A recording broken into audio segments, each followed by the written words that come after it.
วันนี้ Kids DIY นะคะจะชวนน้องๆมาแปลงโฉมเครื่องดื่มที่มีประโยชน์ที่เราคุ้นเคยกันเป็นอย่างดีอย่างนมที่ธรรมดาให้กลายเป็นนมเย็นเรนโบว์กันค่ะไปดูวิธีทำกันเลย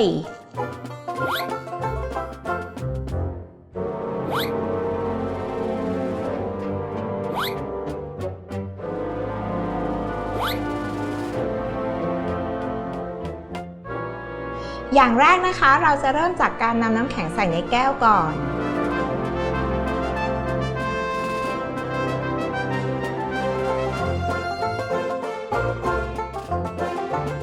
จากนั้นก็เทนมเย็นสีที่1ลงไปค่ะ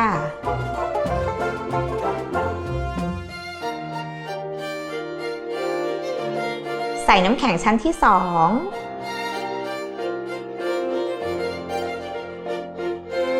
เทนมเย็นสีที่2ตามลงไปเลยใส่น้ำแข็งชั้นสุดท้ายค่ะ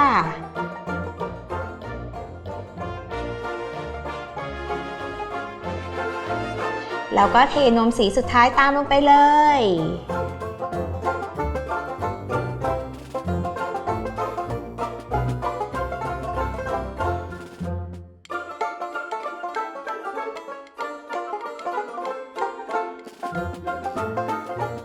จากนั้นก็ตกแต่งด้วยวิปปิ้งครีมหรือท็อปปิ้งอื่นๆตามชอบได้เลยค่ะ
คลิปหน้า Kids DIY จะมีเมนูอะไรมาให้สนุกกันอีกกด Subscribe Kids Kitchen แล้วกดกระดิ่งอัปเดตคลิปทุกวันได้เลยนะคะ